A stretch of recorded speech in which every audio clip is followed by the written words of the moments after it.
নমস্কার। বহুদিন ধরে ভাবছিলাম আমের ওপর একটা ব্লগ বানাবো।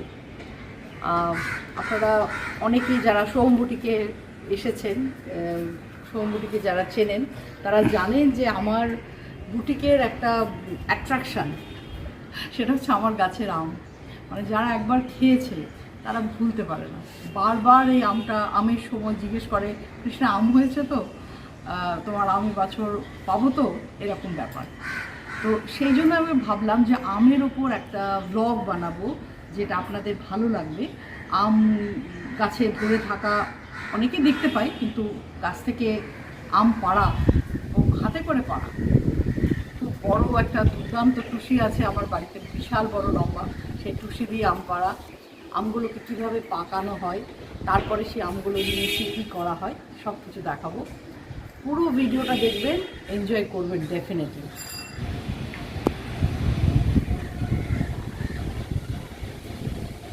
অবশ্যই সে আম পাড়ার সময় এসে গেছে। দেখো আমগুলো এবার যথেষ্ট বড় হয়েছে, এবার পারলেই কিছুদিনের মধ্যেই পেকে যাবে। আমি তোমাদের আগে পাড়ার আগে দেখিয়ে দিই। এবারে আম খুব একটা বেশি হয়নি, কোথাও হয়নি, তাও আমার গাছে কিছু হয়েছে। বৃষ্টি প্রথমে না হওয়ার জন্য বেশ কিছু আম পড়ে গেছে, নষ্ট হয়েছে।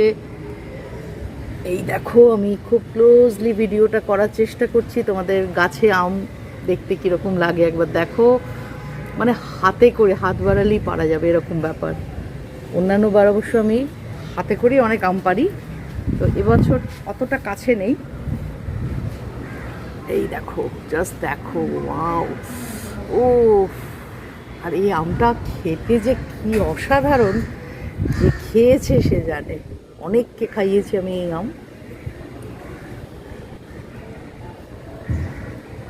কিছুক্ষণের মধ্যে আমগুলো পাড়া হবে।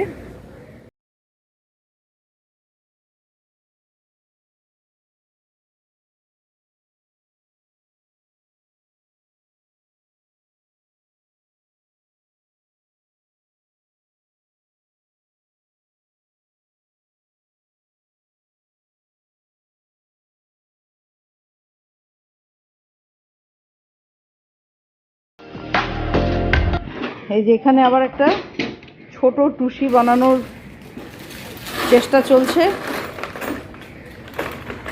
এই সমস্ত এই বাক্সের মধ্যে সব যন্ত্রপাতি রাখা। এই এটা ওই পর্দার রড, হেলমেট। এটাই আগে আমার আম পাড়ার টুসি ছিল, তারপর খুলে ফেলা হয়েছিল, কারণ এত ভারী ভারী আম এটাতে ঠিক হতো না, পড়ে যেত, ওয়েট নিতে পারতো না। তো কাছে যে আমগুলো আছে সেটার জন্য একটা ছোট, ওই অত বড় বাঁশ দিয়ে পারা যাবে না, একটা ছোট টুসি লাগবে। তো সেইটাই এখন বানানো চলছে। One eternity later. এই যে আমাদের হ্যান্ডি ছোট টুসি বানানো হয়ে গেছে। এভাবে হয়েছে দেখো, এরকম ভাবে মুখটা করা হয়েছে, একটা ব্যাগ দেওয়া হয়েছে, ব্যাগের মধ্যে আমগুলো পড়বে। আর এই হচ্ছে হ্যান্ডি টুসি। মোটামুটি এটা আমিও করতে পারি, তুলতে পারি। এবার তোমাদের দেখাবো একটা একটা করে আম কীভাবে পাড়া হয় সেটা দেখো। এই আমটাকে টার্গেট করলাম, দেখো ভালো করে দেখো, আসছে তো পুরোটা। আমটাকে টার্গেট করলাম, এই ব্যাগের ভেতরে আমটা যাচ্ছে। এবার আস্তে করে আমটাকে একটু মোচড় দিয়ে ভেঙে নিতে হবে। এই ঢুকে গেছে, বের করে নাও। এই হচ্ছে ছোট্ট টুসির আম পাড়া, এবং এগুলো কাছাকাছি যে আমগুলো আছে সেগুলোতে এটা দিয়ে পাড়তে অনেক সুবিধা হবে। সাইজটা জাস্ট একবার দেখে নাও। এইভাবে আমি এখন আস্তে আস্তে সব কটা আমি পারবো। তবে একটা আম তো আমার ইচ্ছা আছে হাতে করে পাড়ার, সেটা আপনি দেখিয়ে দিই। জানি না পারবো কিনা, ট্রাই তো করি।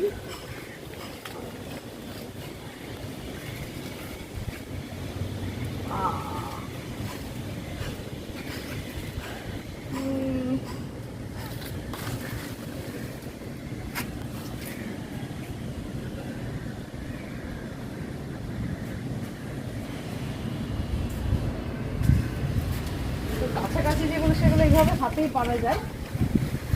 অন্যান্য বছর আমগুলো অনেক নিচে ছিল এবং পাড়তে আমাদের আর সুবিধা হতো। গাছের ডাল ভেঙে যাচ্ছে। আর একটা পারবো, দেখো এই দেখো, এই আমটা দুটো আছে এখানে। এটা একটা এরকম ভাবে ঘুরিয়ে হালকা করে পাড়া হয়ে গেল।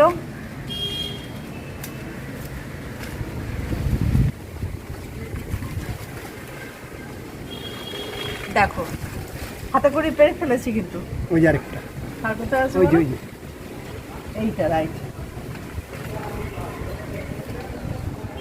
এই আমের রসগুলো কিন্তু ভীষণ সাংঘাতিক। হাতে একটু যে লাগছে না তা নয়, কিন্তু এখান থেকে গায়ে ঘা হতে পারে। আর বেশি রিস্ক নেব না, কারণ খুব ভয় লাগে। আর এবার খুশি দিয়েই পারা উচিত কাছাকাছি আমগুলো। আমগুলো দেখে নাও, আমাদের গাছে আম দেখে নাও কত আম। হ্যাঁ, আমগুলো একটু ক্লোজলি দেখে নাও, সেটা তো বটেই।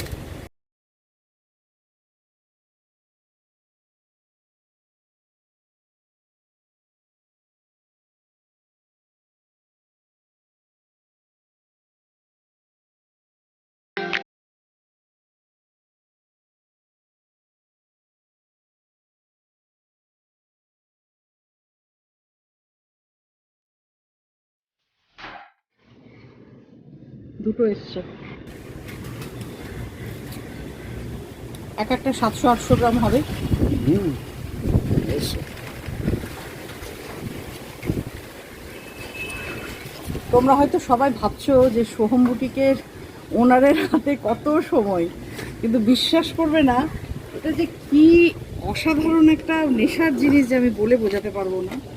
এবং পরবর্তী অন্যান্য বুটিকের কাজ করার ইন্সপিরেশনও বটে। আমপাড়া থেকে আমার আমপাড়ার যন্ত্রটা ভারী অদ্ভুত। এই একটা বিশাল পেল্লায় মোটা বাঁশ দিয়ে আমগুলো পাড়া হয়। আর এই হচ্ছে আমাদের তুরিকুমার, আম পাড়াতে এক্সপার্ট। প্রতি বছর এই যন্ত্রটা এইটা তৈরি করা হয়। গত বছরই এই বাঁশটা নিয়ে এসেছিল। এই দেখো জাস্ট ও এত কটা পেরে ফেলেছে অলরেডি।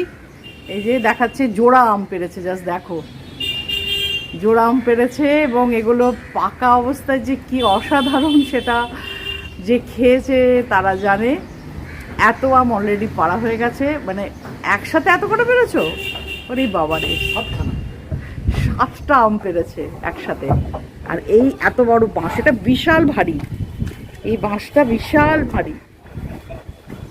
দেখেছো জাস্ট দেখো, মানে যারা মানে অনেকের বাড়িতে আম গাছ আছে এবং অনেকেই আম পাড়াটা জানো, টুসি বলে ওই বাঁশের যে, কিন্তু সেটা অনেক পাতলা হয়, সরু হয়। আর বাঁশের মুখে একটা ওই ইয়ে টাইপের দেওয়া থাকে, ওই দেখতাম ছোটোবেলায়, ওটাকে কী বল, নামগুলো ভুলে গেছি আমি। তো এই রকম একটা বড় বাঁশ দিয়ে, এত মোটা বাঁশ দিয়ে আম পাড়া আমি জানি না কোথাও হয় কি না। জাস্ট দেখো এটা কি ভয়াবহ একটা ব্যাপার। আর প্রচণ্ড ভারী, প্রচণ্ড ভারী। মানে এই বাঁশটাকে ধরে কায়দা করে একটা ব্যাগ বাঁধা হয়েছে বাঁশের মুখে। আমি পাড়া দেখাবো, একটু দূরে আছি কারণ লেগে যেতে পারে। অলরেডি এত কটা আম পাড়া হয়ে গেছে। এবার কিভাবে পাড়া হয় সেটা আমি ক্লোজলি দেখাবো। এখান থেকে একটু দেখাতে অসুবিধা হবে, যখন ওই পাশে আমটা পাড়া হবে তখন আমি তুলে দেখাবো। খুব টাফ কিন্তু ভারী নেশার জিনিস, মজা লাগে। এটা একবার শুরু করলে আর যতক্ষণ না শেষ হচ্ছে ছাড়তে ইচ্ছা করে না। এই প্রচণ্ড ভারী, মানে দুজনে ধরলে তাও একটু সুবিধা হয়। ওই অলরেডি ও ধরে ঢুকিয়েছে আমটা ব্যাগের মধ্যে, এটাকে টেনে টেনে পারছে। ঢুকেছে, পারতে গিয়ে আবার পড়েও যায় দুই একটা ধাপাস ধাপাস করে নিচে। আর আজকে এখনো পর্যন্ত একটা আমও পড়েনি, এটা একটা গুড সাইন। এই আমের নামটা আমি জানি না, কিন্তু সাইজে বিশাল বড় এবং আটিটা একদম পাতলা আটি আর অসাধারণ খেতে, মিষ্টি, চিনির মতো মিষ্টি। আবার বাঁশটা যাচ্ছে গাছের দিকে, এবার টার্গেট করবে এই এই ব্যাগটার ভেতরে আমটাকে আস্তে করে ভরে হালকা করে টানবে। আমগুলো এখন দূরে চলে গেছে।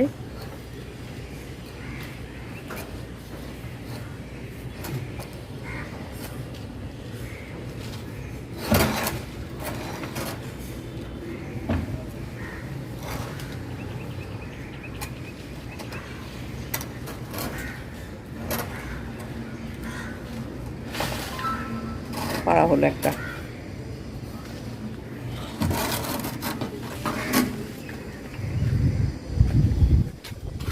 2,000 years later.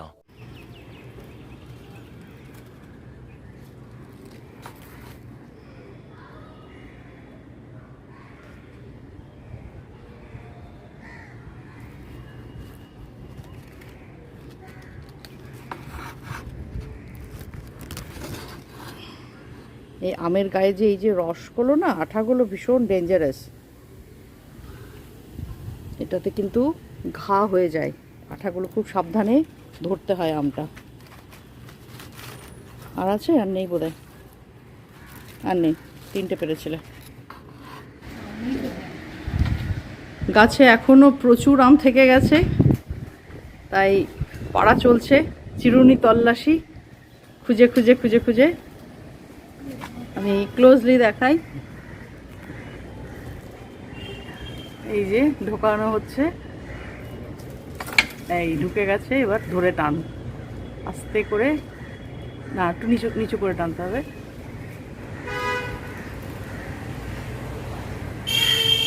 না, পড়ে যাবে পড়ে যাবে পড়ে যাবে। হ্যাঁ, হয়ে গেছে পাড়া। এভাবে এখন চলছে একটার পর একটা আম পাড়া, কারণ এর মধ্যে যদি ঝড় আসে তাহলে মুশকিল। আর এত উঁচু গাছ থেকে আমগুলো যদি পড়ে যায় তাহলে সব ফেটে যাবে, নষ্ট হয়ে যাবে।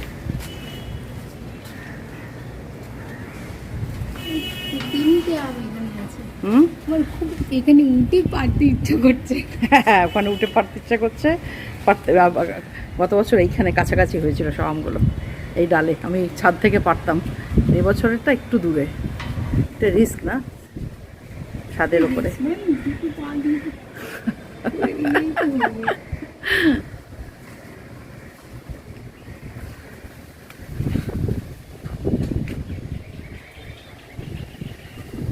রাজ, কেমন লাগছে? কেমন লাগছে? আম মজা।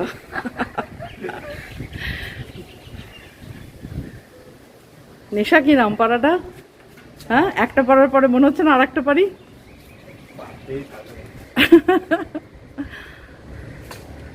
এটা সেকেন্ড ডে, আমাদের আমপাড়ার সেকেন্ড ডে। একদিনে হবে না, আরও হয়তো 2 দিন লাগবে। তা আমি আপনাদের দেখাতে থাকবো। ভিডিওটা ভালো লাগলে লাইক করুন, একটু শেয়ার করে দিন, সবাইকে দেখার সুযোগ করে দিন, ভালো লাগবে, এনজয় করবেন। আম পাড়ার নেক্সট পর্ব, এবার আমগুলোকে পাকাতে হবে। তো সেটার জন্য সকালবেলায় এসেছে খড়, এই দেখো খড়ের আটি আনা হয়েছে, এবং সেটা আমার একটা ঘরে ঠিক এইভাবে বেছানো হচ্ছে সুন্দর করে। আর এইভাবে আমগুলো রাখা হচ্ছে, কিছুটা গোছানো হয়েছে, এখন গোছানো পর্ব চলছে। কাজে হাত লাগিয়েছে সব এক একজন। চলে এসো, রাখতে থাকো খড়গুলো আস্তে আস্তে। এই হচ্ছে খড় কিভাবে রাখতে হয় দেখো। অ্যাকচুয়ালি আমি ছোটবেলা থেকে না, মানে আম নিয়ে মোটামুটি রিসার্চ আমি করতে পারবো, কারণ আমার খুব ছোট থেকে, আমি বললাম না কালকে যে আমাদের বাগান ছিল, আম বাগান ছিল। তো সেখানে আমি দেখতাম আমার দাদু সেই সকাল থেকে দাঁড়িয়ে দাঁড়িয়ে আম পাড়াতেন। হ্যাঁ, তারপরে হচ্ছে তোমার আম পাড়াতেন এবং দাদু যেটা যেটা করতেন, আম পাড়ানোর পরে আমাদের একটা বাড়িতে প্রত্যেকটা ঘরে শুধু আম থাকতো, ফাঁকা ঘর ছিল, সেগুলো হচ্ছে আম ঘর, মানে আম পাকানোর ঘর। তো তাতে এরকম খড় দিয়ে দিয়ে মাটিতে পুরো এরকম খড় বেছানো হতো, ঘরে শুধু আম ছাড়া আর কিছু থাকতো না। তো এখন শহরে তো এইসব সম্ভব নয়। তো স্টিল আমার যেহেতু বাড়ি, সেহেতু আমি একটা রুমের একটা পোর্শন আমি রেখেছি আম পাকানোর জন্য। আমি আপনাদের দেখাতে থাকছি কিভাবে অ্যারেঞ্জমেন্ট করে, কত যত্ন করে আমগুলোকে রাখতে হয়। আপনারা জাস্ট দেখুন, এইভাবে খড় বেছানো হচ্ছে গোটা মেঝেতে, ফ্লোরে এইভাবে খড় যাচ্ছে। তারপরে সুনন্দা চলে যাও, একটা একটা করে রাখো, যাও রিয়া যাও। এবং কোনো কাজই একা সম্ভব নয়, এদের প্রত্যেকের কন্ট্রিবিউশন আছে। আজকে সকালবেলায় বেশ কিছু আম সুনন্দা কেটেছে, সেটা আমি আচার বানাবো, তার জন্য আচারের সমস্ত সরঞ্জাম আনিয়েছি, সেটা রিয়া গিয়ে নিয়ে এসেছে। আর আমরা সবাই মিলে খুব এনজয় করে এই পুরো এই পর্বটা চলে। এবং আপনারা যদি পসিবল হয় আপনারা আসবেন আমার বাড়িতে, এসে ম্যাঙ্গো শেক খেয়ে যাবেন, পাকা আম খেয়ে যাবেন। আমি আপনাদের ইনভাইট করছি, আমার ভালো লাগবে, আপনাদেরও ভালো লাগবে। আশা দু একটা আটি রেডি করে দাও। আমাদের আশা সবচেয়ে সিনিয়র, আমার বুটিকের সিনিয়র স্টাফ। আশা হাই করো সবাইকে। তার পাশে রাজ, এদিকে সুনন্দা, রিয়া। তো আমরা সবাই মিলে এখন এই কাজটা চলছে, আম গোছানো। আর কিছুক্ষণের মধ্যেই গোটা ঘর আমার আমে ভরে যাবে। আমি এরপরে সেটা আপনাদের দেখাবো। দেখো এইভাবে আমগুলোকে কিভাবে খড়ের উপর রাখতে হয় এবং এইভাবে পুরো পাকানো হবে। এভাবে 3-10 বাদে আমার আমগুলো পেকে যাবে।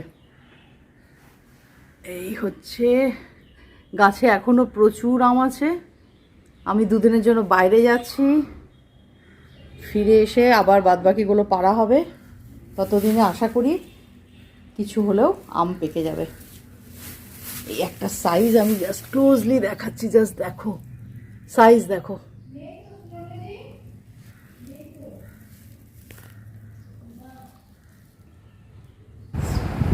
এক মাস ধরে এই আম পাড়া চলছে আমাদের গাছ থেকে। খেপে খেপে মোটামুটি 4 থেকে 5 বার 5 খেপে আম পাড়া হয়েছে। It's very difficult. আমি দেখিয়েছি সেই ভিডিও, আম পাড়ার ভিডিও। এই আজকে এটা পাড়া হয়েছে। সাইজটা জাস্ট দেখুন, ওয়েট 1 কেজি, পুরো 1 কেজি ওয়েট একটা আমের। এবং এটাকে আবার তুড়ি সুনন্দাকে এঁকেছে সেই তার গায়ে, এই যে তুড়ি রাখা সুনন্দাকে এঁকেছে। ওরা এইসব কাণ্ড কারখানা করে এইসব করে। তো এই হচ্ছে কাঁচা আম। আমগুলো পাকার পরে কি কি করেছি আমি আজকে সেগুলো দেখাবো আপনাদের। দেখুন পরপর কি কি প্রসেসিংয়ে কি কি খাবার আম থেকে আমি বানাই, সেগুলো চলুন দেখানো শুরু করি। প্রথমে যে আমগুলো খুব বেশি পেকে যায়, ধরুন প্রচণ্ড নরম হয়ে গেছে, সেগুলোকে এরকমভাবে মিক্সিতে পিউরি বানিয়ে নিই। এটা অনেক কিছু পারপাসে আমি ইউজ করতে পারি। প্রথম কথা, আমি স্টোর করি 1 বছর। 1 বছর এটা ডিপ ফ্রিজে স্টোর করি। যখন যে অফ সিজনে আসে আমি ম্যাঙ্গো শেক করে তাদের খাওয়াতে পারি এবং খুব ভালো থাকে। পুরো 1 বছর আমটা স্টোর করা হয় এবং এখান থেকে অনেক কিছুই হয়। আমরা আমসত্ত্ব বানাই, ঠিক এই প্রসেসিংয়ে আমসত্ত্ব বানাই। তারপরে একটা আমের একটা মিষ্টি আচার হয়, আম সাতলা বলি ওটাও ভীষণ সুন্দর খেতে। এছাড়া ম্যাঙ্গো শেক আমি করেছি, দেখুন ম্যাঙ্গো শেক করে আমি ওদের দেবো। আজকে বানিয়েছি ম্যাঙ্গো শেক। আর আমি একটা ঢেলে দেখাই গ্লাসে ম্যাঙ্গো শেকটা কীভাবে।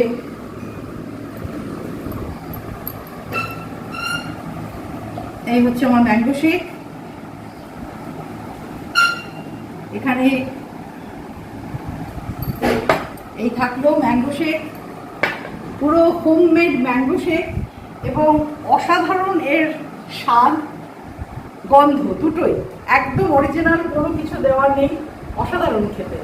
আচ্ছা, এখন আমি যেটা করব সেটা আমাদের আমটা যেটা খুব অসাধারণভাবে ছাড়ানো যায়, মানে প্রথমে দেখুন মুখটা আমি কেটে নিয়েছি, এবার কাটার পরে কলার খোসা যেভাবে ওঠে আর কিচ্ছু লাগবে না, আমি জাস্ট হাতে করে ছাড়াবো, সেইটা আমি দেখাবো যে কীভাবে কীভাবে আমটা ছাড়ানো যায়। জাস্ট দেখুন, একদম ধরে ধরে টানছি, পুরো কিন্তু উঠে আসছে পাতলা এবার এটা এই দেখুন, জাস্ট ধরে ধরে টানছি আর উঠে আসছে।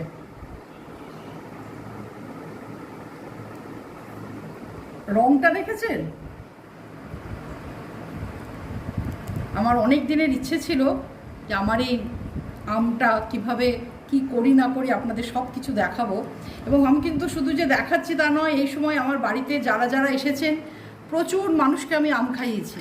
এবার আমি এটা কেটে দেখাবো, কেটে পিস পিস করে দেখাবো যে কি, আর এটার যে টেস্ট মানে অসম্ভব সুন্দর। এই হচ্ছে কেটে আমি পিস পিস করে দেখাচ্ছি, কালারটা জাস্ট দেখুন।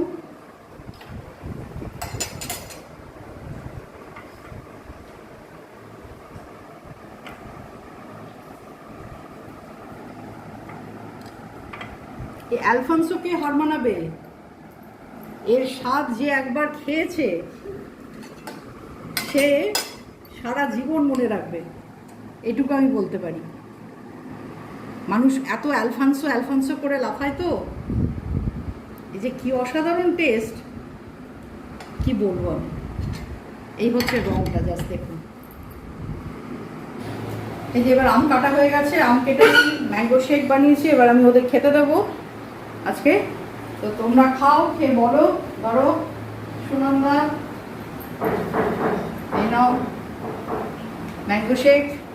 রিয়া ধরো ম্যাঙ্গো শেক। Thank you. হ্যাঁ, আমরা ম্যামের আম যখন প্রথমেই হয়েছে কাঁচা অবস্থা থেকে আমরা পাকা পর্যন্ত পুরো খেয়েছি। প্রথমে যখন কাঁচায় হয়েছে আমরা আম কেটে কাঁচা লঙ্কা দিয়ে চিনি দিয়ে আমি সব মাখিয়ে খেয়েছি। তারপর আমরা পাকা অবস্থাতেও খাচ্ছি, আমরা বাড়িতে নিয়ে গিয়েও অনেকবার খেয়েছি, এখানেও খাই। এখানে আমরা ভাত খাওয়ার পরে প্রায় খাই, আমাদের ম্যাম দেন, আমরা খাই। আমটা খুবই সুন্দর খেতে, খুবই মিষ্টি, এত মিষ্টি সত্যিকারের বলছি। আমি এত আম খেয়েছি, বাট এই আমটা আমি কোনোদিনই খাইনি যে এত মিষ্টি, খুব দারুণ খেতে। যার খাবার ইচ্ছা হলে ম্যামের ঘরে চলে আসবেন, সবাই আম পাবে এই মাসে। খুবই এমনি খেতে, খুব এমনি খেতে। তারপরে ম্যাম ম্যাঙ্গো শেকটা খুব দারুণ বানিয়েছে, খুবই দারুণ খেতে। ওরা এখন সবাই খাচ্ছে ম্যাঙ্গো শেক আর আম। আচ্ছা, সবচেয়ে বড় কথা এই যে পুরো প্রসেসিংটা আমি আজকে নয়, এটা তো অনেক দিন ধরে একটু একটু করে তোলা হচ্ছে। সেই আম গাছের মুকুল আসা থেকে, তারপরে আম বড় হওয়া থেকে, আম আস্তে আস্তে মানে বড় হলো, পাড়ার মতো হলো। আমি বেনারস যাওয়ার আগে ভাবলাম যে যদি ঝড় আসে তাহলে তো সব আম পড়ে যাবে, তখন প্রচুর আম আমি পেরে গেছিলাম। এবং সেই পাড়াতে তো তুরি এক্সপার্ট, ওকে আপনারা দেখেছেন ভিডিওতে অনেকবার, ও আম পাড়ছে একসাথে। বলো তুরি, একটু এক্সপিরিয়েন্সটা বলো, আম পাড়াটা কেমন লেগেছে তোমার? আম পাড়াতে খুব ভালো লেগেছে, কিন্তু আমের জন্য অনেক গালাগালি খেয়েছি। ভুল করে আম পাড়তে পারতাম না, কারো কারো চালে পড়তো, সে বলছে কী হচ্ছে, তো পালিয়ে যেতাম। এখন এত ভালো হয়ে গেছি আম পাড়াতে, পারছি। আর ওইখানে আমটা পেড়ে আমরা ওখানেই খেয়ে নিই, খুব ভালো লাগে আম। এই আম না খেলে বুঝতে পারবে না, খুব মিষ্টি, খুব মিষ্টি। আর এ আমের বিচা এক ব্যাগ আমি জোগাড় করেছি, ঝাড়খণ্ডে যাচ্ছি, প্রত্যেক বাড়িতে দেবো, যেমনি মাসি জ্যাঠা। আমার বাড়িতে 3 বছরের পরে আম এটা খুব বড় বড় আরও ভালো ভালো হবে আম। তো এইভাবে আম চারিদিকে আমের আটি ছড়িয়ে দেওয়া হবে প্রকৃতিকে সুন্দর করার জন্য। নেচার সবাই খাক, এত সুন্দর ফল, এটা সকলে খাক আমি চাই। এই সবচেয়ে বড় কথা, এই গাছটা আমার শাশুড়ি মা আমার বিয়ের আগে উনি কোথাও গেছিলেন এবং সেখান থেকে এই বীজটা, একটা বীজ এনেছিলেন, সেই বীজটা আমার বাড়ির উঠোনে পুঁতে দেওয়া হয়েছিল। তো এটা হচ্ছে সেই গাছ, আজকে এত সুন্দর হয়েছে, এত বড় হয়েছে। মা আজকে আর নেই, শাশুড়ি মা চলে গেছেন। আমি জানি না উনি খেয়েছেন কিনা কখনো নিজে, কিন্তু আমি এটাকে অত্যন্ত সযত্নে লালন পালন করি এবং প্রচণ্ড ভালোবাসি গাছটাকে। আমার প্রাণ, একটা করে পাতা ছিঁড়ে গেলে আমার মনে হয় আমার কেউ চুল ছিঁড়ে নিল, এরকম ব্যাপার। তো আমি সেই জন্যই আর কি বলবো যে এটা একটা অন্যান্য অনেক সেন্টিমেন্ট জড়িয়ে আছে আর কি আম গাছটার পেছনে। আর এই যে লোকে খেয়ে যে তৃপ্তি পায় না, এটা আমি খুব এনজয় করি, আমার খুব ভালো লাগে। প্রচুর মানুষকে দিই, আমার পাড়াতে যারা আছে, আমার সঙ্গে যারা অ্যাসোসিয়েটেড, আমরা সাথে যারা জড়িয়ে আছে, প্লাস আমার বাড়িতে যারা যারা আসেন, আমি প্রত্যেককে আম খাইয়ে ভীষণ আনন্দ পাই, ভীষণ আনন্দ পাই। তো এই হলো আমার আমের ভিডিও, আপনারা দেখলেন। আমি তুললাম সব আস্তে আস্তে, ওরা আস্তে আস্তে খাক, আর আমি আমার ব্লগটা এখানেই শেষ করি। আপনারা ভালো লাগলে লাইক অতি অবশ্যই করবেন, কমেন্ট করে জানাবেন কেমন লাগলো আমার এই ব্লগটা। আমি অনেক দিনের একটা প্রচেষ্টায় তুলতে পারলাম। সামনের বছর দেখি আবার নতুন কি তোলা যায় আপনাদের জন্য। খুব ভালো থাকবেন, সাবধানে থাকবেন। আজকের মতো আসি।